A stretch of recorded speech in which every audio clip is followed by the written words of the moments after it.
decision to make your movie and put yourself into the movie as much as you want.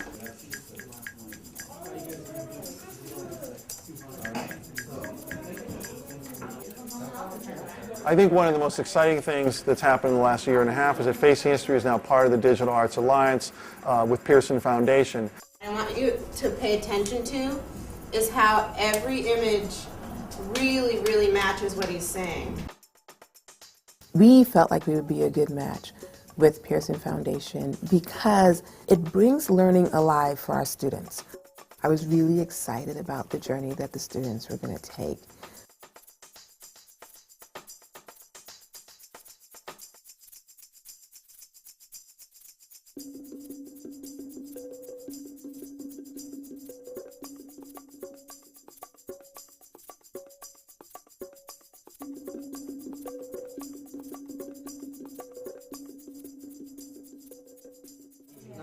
We're living in a digital age.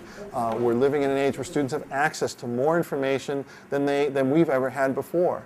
And that fundamentally changes ideas about knowledge, ideas about identity, ideas about social responsibility. How do we give students an opportunity to put into practice all the theory that they're learning in regards to rights and responsibilities and voice? And the best way that we've been able to conceptualize that is by providing students with an opportunity to create digital media. It's not to replace the essay, it's not to replace the kind of project the students already do. It's about students finding a new way to use their voice in ways that they've not been able to do before, but it's also in ways that they see the world telling stories now. It's part of what we've been trying to do with our humanities platform, where students not only have a pencil and paper portfolio, but they also have a digital portfolio.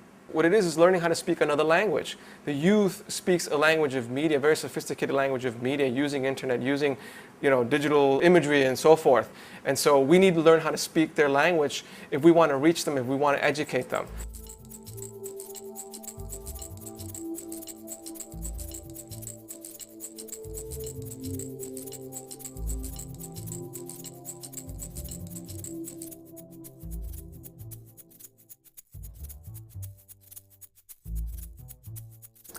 Facing History and Ourselves is an organization that began, I believe, roughly 30 plus years ago. And it began with a teacher by the name of Margot Strom, who decided that, she wanted history to come alive, that history wasn't being taught in a way that students could actually become better citizens through the learning of history. One of my favorite speakers from Facing History, Carl Wilkins, often says inside of us, we all have the power to do good or evil, and it's up to us to figure out which choice we're going to make. At the core of what Facing History does is having students understand that their questions about who they are as individuals and how they see themselves and how people see them are exactly the same kinds of questions that people had in moments of historical tragedy, in moments of historical collapse, in moments of, unfortunately, of genocide and mass violence. We are big about civic education. We look at history that's difficult, and we want students and adults to become reflective thinkers about their participation in society. I tell my students, here and now, you are making history. You're not separate from it. You're making history.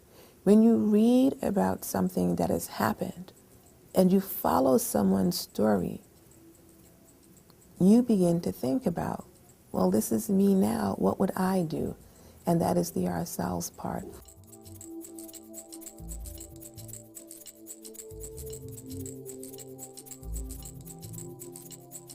I think often my students use language really quickly. And so the digital storytelling process slowed them down enough to think not just about what they were saying, but then, here's what I said, what does that even look like?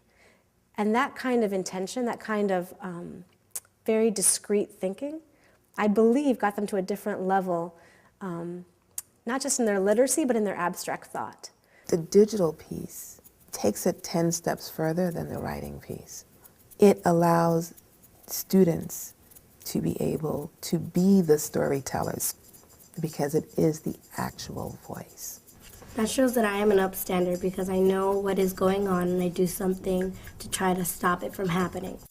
It's a wonderful tool when you have a student from Iraq or from Somalia creating a digital story or a piece with digital arts that can be seen not only at Boston International High School, but for young people in different parts of the world. We're asking the question, what does it mean to be media literate in a digital age? What is socially responsible media literacy? And how do we care, how do we find the ability to take care of the messages that get created so that students think of themselves and teachers think of themselves not just as digital and media consumers, but as producers. So you're going to hear my students' passion. You're going to hear and you're going to see their passion. You're going to see their story that they have created. And that is the piece that the digital storytelling brings in.